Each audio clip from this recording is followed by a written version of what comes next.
World's best law of attraction money and success coach అయిన ప్రముఖ షేక్ అన్వర్ గారిచే మే 18th హైదరాబాద్ లో జరగబోయే 1 day magic of law of attraction and millionaire mind work shop కి register చేసుకోండి.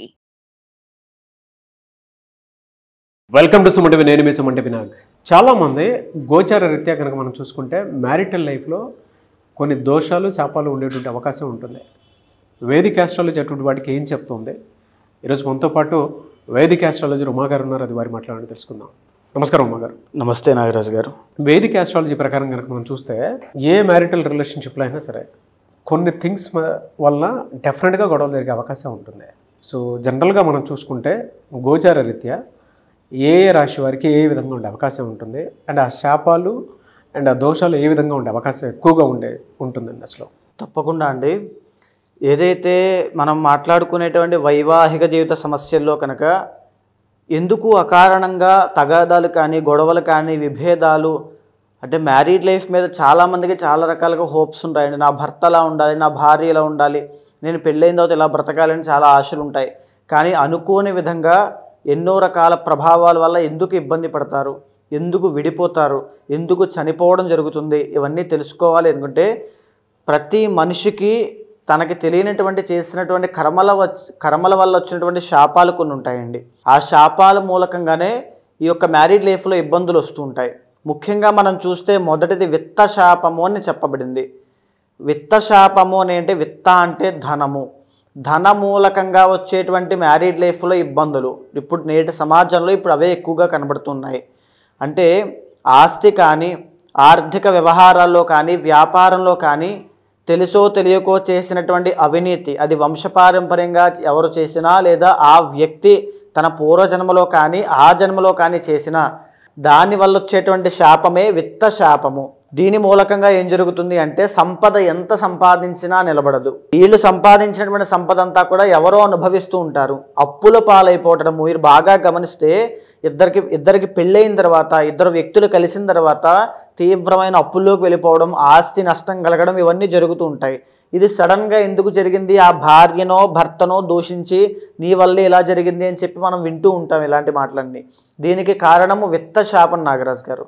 ఈ విత్త శాపం ఉండడం మూలానే, అది కలగడం మూలానే వైవాహిక జీవితంలో ఇబ్బందులు వస్తాయి. సో దీని మూలకంగానే అప్పులు పాలైపోతుంటారు. తాకట్లు పెట్టేసి ఇళ్ళు అమ్మేసుకోవడము, ఆస్తి నష్టం అవ్వడము, వ్యాపార నష్టాలు రావడము, ఆరితేరినటువంటి బిజినెస్లో కూడా తీవ్రమైన ఇబ్బందులు పడడం లాంటివి దీని మూలకంగానే జరుగుతుంటాయి. దీని మూలకంగానే మ్యారీడ్ లైఫ్లో తీవ్రమైన ఇబ్బందులు వస్తూ ఉంటాయి. వినకూడనటువంటి మాటలు వింటారు, తద్వారా విభేదాలు, అనేక రకాల సమస్యలకి విత్త శాపం అనేటువంటిది కారణం అవుతుంది. ఇక రెండవది చూస్తే విషయ శాపము. శుక్రబలం తగ్గడం మూలాన వచ్చేటువంటి శాపముగా దీన్ని గుర్తించవచ్చు. అంటే వంశపారంపర్యంగా లేదా ఆ వ్యక్తి కానీ పూర్వజన్మలో కానీ ఆ జన్మలో కానీ తెలుసో తెలియకో పరస్త్రీ వ్యామోహంలో పడిన లేదా పరపురుషుని వ్యామోహంలో స్త్రీ పడిన భార్య, దానివల్ల వచ్చేటువంటి కర్మ ఊరికే వదిలిపెట్టదు. అదే విషయ శాపంగా మారి భార్యాభర్తల మధ్యలో అనుమానాలకి ప్రేమానురాగాలు తగ్గడానికి దారితీస్తుంటుంది. ఈరోజు మీరు చూస్తే నాగరాజు గారు చాలామంది భర్త భార్యని కొట్టడము, అనుమానించడము, లేకపోతే బెదిరించడము, ఆ అనుమానం అనేటువంటి జబ్బుతో భార్య చాలా ఇబ్బంది పడుతూ ఉంటుంది. పడరాని మాటలన్నీ పడుతూ ఉండడము, అసలు ఏమీ లేని పరిస్థితిలో కూడా ఇలాంటి మాటలన్నీ విని చనిపోవడానికి ఆత్మహత్య చేసుకోవడానికి సిద్ధపడిన వాళ్ళు చాలామంది ఉన్నారు. చాలా నక్షత్రాల వాళ్ళండి. సో దీనంతటికీ కారణము విషయ శాపం అనేటువంటిది ఉంటుంది. ఆ విషయ శాపము భార్య కానీ భర్త కానీ చేసుకున్నటువంటి కర్మ వల్ల, ఎవరైతే వేరే వాళ్ళ మీద వ్యామోహం పెరిగి చేసుకున్నటువంటి కర్మ వల్ల చాలా మంది ఎక్స్ట్రా మ్యారిటల్ అఫైర్స్ మీరు చూస్తే ఈ యొక్క శాపం మూలకంగా పరస్త్రీ వ్యామోహము, ఈ శాపం మూలకంగానే ఇక్కడ సంపాదించిన డబ్బంతా తీసుకెళ్ళి అక్కడ పెట్టడము, వీళ్ళ యొక్క కుటుంబానికి సంతానానికి డబ్బులు లేకపోవడము, ఈ యొక్క శాపం మూలకంగానే వ్యసనాల బారిన పడడము, జూదం అనేటువంటిది అలవాటు అవ్వడము, డబ్బులన్నీ నాశనము, ఆస్తి నాశనం చేయడము, ఇవన్నీ కూడా కుటుంబం అంతా విచ్ఛిన్నం అవ్వడం అనేటువంటిది ఇక్కడి నుంచే ప్రారంభమవుతుంది. అయితే ఇక మూడవది ఏంటి అంటే వంశ శాపము అని ఉంటుంది నాగరాజు గారు. వంశపారంపర్యంగా ఎవరైనా సరే పవిత్ర జీవరాశులుగా పిలువబడేటువంటి సర్పాలను చంపినా, హింసించినా లేదా అవి కలిసినప్పుడు వాటిని విడగొట్టే ప్రయత్నం చేసినా ఈ వంశశాపం అనేటువంటిది వస్తుంది. దీనిని మనం జాతకంలో పంచమ స్థానంలో కేతువు, పంచమంలో రాహువుగా, పంచమంలో శని భగవానుడుగా, పంచమంలో శని రాహుల కాంబినేషన్గా గుర్తిస్తూ ఉంటాం, లేదా కాలసర్పదోషంగా. దీని మూలకంగా ఏం జరుగుతుందంటే సంతానము కలగకపోవడము, మిస్క్యారీ అవ్వడము, పుట్టినటువంటి సంతానము బాల అరిష్టంతో జన్మించడము, మాటలు సరిగ్గా రాకపోవడము, ఇంకా చైతన్యం రాకపోవడము, అవిజ్ఞానం రాకపోవడము, విద్యలో అభివృద్ధి లేకపోవడము, చిన్న వయసు నుంచి ఆరోగ్య సమస్యలు, వ్యసనాలు, జోదరిలాగా అయిపోవడము, తల్లిదండ్రుల మాట వినకపోవడము, తద్వారా వచ్చేటువంటి మ్యారీడ్ లైఫ్లో ఇబ్బందులు, ఇవన్నీ కూడా ఈ వంశశాపం మూలకంగా వస్తుంటాయి. ఈ వంశశాపం అనేటువంటిది చాలా తీవ్రమైందండి. ఒక ఇంటి యొక్క శాంతిని మొత్తాన్ని భంగం చేసేస్తుంది.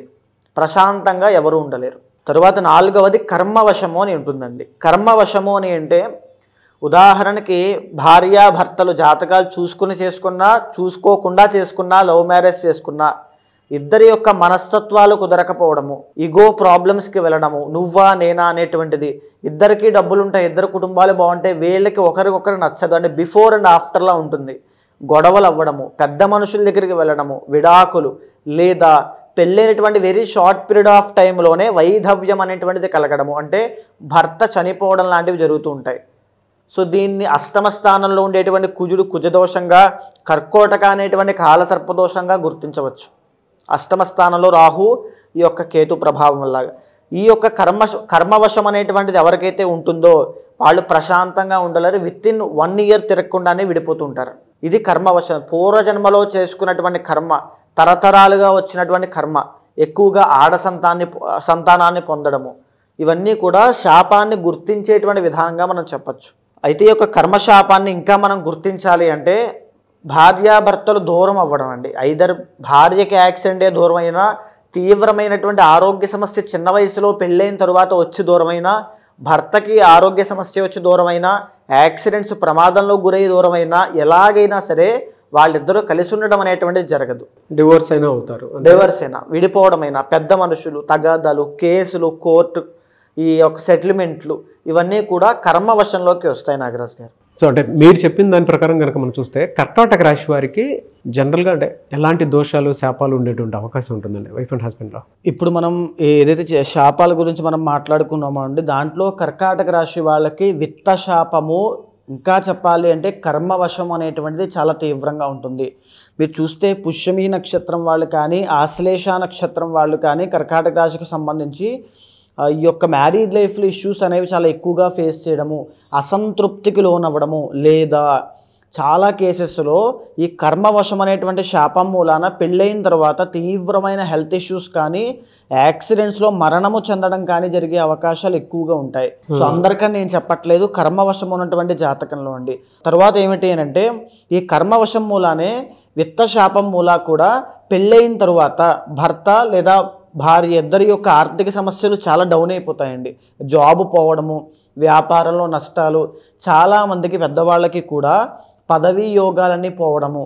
మీరు చూస్తే చాలామందికి కర్మవశం మూలానే పెళ్ళయిన తరువాత అప్పటిదాకా ఉన్నటువంటి పదవులు పోతాయి, డబ్బులు పోతాయి, వ్యాపారం క్లోజ్ చేయాల్సిన పరిస్థితి, డీఫేమ్ అవ్వడము, ఎలిగేషన్స్ రావడము, డీపాపులర్ అవ్వడము, సడన్గా అన్నీ కూడా ఇబ్బందులన్నీ కలుగుతూ ఉంటాయి. ఇది కర్మవశం వల్ల కలుగుతూ ఉంటాయండి. తరువాత విత్తశాపం అనేటువంటి దానివల్ల ఏంటి అంటే ఎక్కడ డబ్బులు పెడితే అక్కడ నష్టం. డబ్బులు వస్తాయి, నిలబడవు, విపరీతంగా లాస్ అయిపోతూనే ఉంటాయి, బయటికి చెప్పుకోలేరు, ఏం జరుగుతుందో తెలియదు, ఎంత బాధపడినా ఎవరు అర్థం చేసుకోలేరు, బయటికి అంటే చెప్పుకోవడానికి చాలా పేరుంటుంది, చాలా గౌరవం ఉంటుంది, కానీ డబ్బులు ఉండవు. ఈ పరిస్థితి చాలా హీనమైనటువంటిదండి. అంటే చెప్పుకోవడానికి, కనిపించడానికి చాలా గంభీరం, కానీ లోపల ఏమీ డబ్బులు ఉండవు. తరువాత చెప్పాలి అంటే the original 7th and 8th lord Shani అవుతారు. కాబట్టి ఎంత గొప్ప స్థాయిలో ఉండేటువంటి వాళ్ళు చిన్న చిన్న ఎంప్లాయీ పొజిషన్కి వచ్చేయడమో, ఏదో చిన్న జాబ్ దొరికితే చాలే అనేటువంటి పొజిషన్కి వచ్చేయడమో, లేదా అష్టమ స్థానాన్ని సూచన చేస్తుంది కాబట్టి పెళ్ళయిన తరువాత భార్య లేదా భర్త యొక్క మరణము అనేటువంటిది, ఇవన్నీ కూడా విడిపోవడము. అండ్ ఇంకా చెప్పాలి అంటే నాగరాజు గారు సంతానం కలుగుతారు. సంతానం కలిగిన తర్వాత ఇలాంటి ఇష్యూస్ అనేవి స్టార్ట్ అవుతాయి.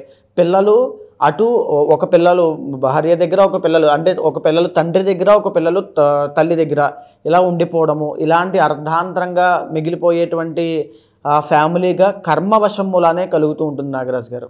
ఎలా అండి అంటే ఇలా ఉన్నప్పుడు రెమెడీస్ ఏ విధంగా ఉంటాయి అటువంటి వాటికి? రెమెడీస్ అని అంటే ముఖ్యంగా చాలామందికి ఈ యొక్క కర్మవశం అనేటువంటిది ముందుగానే జాతకంలో చూసి గుర్తించవచ్చండి. ఒకవేళ వాళ్ళకు ఉంది అనుకుంటే ముందుగానే పెళ్లి కాకుండా ముందుగానే ఖచ్చితంగా పరిహారం ఆచరించాలి. పెళ్ళయిన తరువాత చేస్తే నిష్ప్రయోజనం అవుతుంది, చాలామందికి పని చెయ్యవు. పెళ్ళికి ముందే ఆచరించాలి. ఒకవేళ పెళ్ళి అయిపోయిందండి, మాకు సంతానం కూడా కలిగారు, మీరు చెప్పినట్టుగానే ఇదే పరిస్థితిలో ఉన్నాము. చాలామంది ఆడవాళ్ళు బాగా గుర్తుపెట్టుకోండి నాగరాజు గారు, చాలామంది ఆడవాళ్ళు పుష్యమి, ఆశ్లేష, పునర్వసు నక్షత్రం 4వ పాదం కర్కాటక రాశికి సంబంధించిన వాళ్ళు పెళ్ళి అయిపోతుంది, సంతానం కలిగారు, విడిపోవాలా ఉండాలా తెలియనటువంటి పరిస్థితుల్లో, అసలు ఆయన వదిలేస్తాడా ఉంటాడా తెలియనటువంటి పరిస్థితుల్లో, సెటిల్మెంట్లో అక్కడే ఆగిపోయిన వాళ్ళు ఎంతోమంది ఉన్నారండి. వాళ్ళందరికీ కూడా ఇది చేరాలి. ఖచ్చితంగా ఎవరైనా సరే పెళ్లి చేసుకునే ముందు కూలంకషంగా చూసుకున్న తర్వాత మాత్రమే పెళ్లి చేసుకోండి అమ్మ. ఎందుకు అంటే ఈ కర్మవశం అనేటువంటి దాని వల్లనే అది ఏ రకంగా కలగచ్చు. అష్టమ స్థానంలో కుజుడు ఉండడం మూలాన, కర్కోటక అని పిలువబడేటువంటి కాలసర్పదోషం ఉండడం మూలాన, ద్వికళత్ర యోగంగా పిలువబడేటువంటి యోగము ఉండడం మూలాన కలగచ్చు. ఖచ్చితంగా పెళ్లికి ముందే చూసుకుని పరిహారములు ఆచరించండి. ఒకవేళ పెళ్ళైన వాళ్ళు కనుక అదే ఇబ్బందిలో ఉంటే కనుక ఖచ్చితంగా పర్సనల్ చార్ట్ చూస్తే కనుక ఏది చేయాలనేటువంటి నిర్ణయించడం అవుతుంది. కొన్ని పాశుపతాలతో చేయాల్సి వస్తుందా, లేదా శ్రీరుద్రయాగం అనేటువంటిది, చండీ యాగం అనేటువంటిది ఏదైతే గ్రహము బాధిస్తోందో, సప్తమ స్థానంలోనో పంచమ స్థానంలో ఏదైతే గ్రహాలు సంచారం చేస్తున్నాయో దానికి సంబంధించిన అధిదైవాలకి ఈ యొక్క పూజలు చేయాల్సి వస్తుంది. అది కూడా ఎంతలో చేయాలి, ఏ పూజ చేయాలి, హోమం సరిపోతుందా, యాగం చేయాల్సి వస్తుందా అనేటువంటిది పర్సనల్ చార్ట్ చూసిన తర్వాత తెలుస్తుందండి. అయితే గోచార రీత్యా చూసుకుంటే ఈ విధంగా ఉంది అని చెప్పేసి చెప్పారు కదా మీరు. పర్సనల్ చార్ట్ ప్రకారము వారి వ్యక్తిగత జీవితం ప్రకారం అంటే ఆ జాతకంలో ఏముందో తెలుసుకోవాలి అనుకుంటుంటారు చాలామంది ఉంటారు. ఈ దోషంలో ఉన్నారా లేదా అనేటువంటి దానికి మిమ్మల్ని అప్రోచ్ అవ్వాలి అంటే ప్రాసెస్ ఏంటండి? తప్పకుండా అండి. ఇప్పుడు మనం మాట్లాడుకునేటువంటి అంశం అంతా కూడా ఈ యొక్క జ్యోతిష శాస్త్ర పరంగా ఏదైతే శాపాలు చెప్పబడ్డాయో అది రాశిరీత్యా ఒక డిఫాల్ట్ బ్లూ ప్రింట్లా మనం మాట్లాడుకున్నాము. కానీ ఏదైతే మీ పర్సనల్ చార్ట్ ఉంటుందో యూనిక్గా మీకు మాత్రమే time of birth, place of birth, ఈ యొక్క డేట్ ఆఫ్ బర్త్ బట్టి ఉంచబడుతుందో దానిని చూసిన తర్వాత ఏదైతే శాపము మూలకంగా, ఏదైతే దోషం మూలకంగా మీకు సమస్యలు వస్తున్నాయో చూసి దానికి తగినటువంటి శాంతి పరిహారములు ఆచరింపచేసినట్లయితే తక్షణమే శీఘ్రముగా ఇమీడియట్ రిజల్ట్స్ అనేవి మీకు ఉంటాయి. అలాంటి వాళ్ళు ఎవరైనా ఉంటే ఖచ్చితంగా కింద కనిపించేటువంటి నెంబర్కి కాల్ చేస్తే తప్పకుండా మీ యొక్క పర్సనల్ చార్ట్ చూసిన తర్వాత మీకు మంచి సజెషన్స్ ఇస్తాను. Anyway sir, thank you so much Uma గారు. చూసారు కదండి వీడియో. ఈ వీడియోపై మీ అభిప్రాయాన్ని కమెంట్ బాక్స్లో పోస్ట్ చేయండి. ముఖ్యంగా మీరు కనుక మీ వ్యక్తిగత జాతకం ప్రకారం ఏ విధంగా ఉంది ఏంటి అని జాగ్రత్తలు పడి, ఈవెన్ వైఫ్ అండ్ హస్బెండ్ రిలేషన్షిప్లో ఉన్నా లేదు అని అంటే జనరల్గా కెరీర్ పాయింట్లో నుంచి చూసినప్పుడు మీ వ్యక్తిగత జాతకం ప్రకారం ఏ విధంగా ఉండే అవకాశం ఉంటుందని మీరు తెలుసుకోవాలనుకున్నా కూడా స్క్రీన్ మీద ఉమా గారి కాంటాక్ట్ నెంబర్ కనిపిస్తుంది. దాన్ని మీరు కాల్ ఆర్ మెసేజ్ వాట్సాప్ చేసి మీరు డెఫినెట్గా అపాయింట్మెంట్ బుక్ చేసుకోవచ్చు. అండ్ ఈ వీడియో లైక్ చేయండి, షేర్ మాత్రం తప్పకుండా చేయండి. ఇలాంటి మరిన్ని వీడియోస్ కోసం మా ఛానల్ ఫాలో అవ్వండి. Thank you.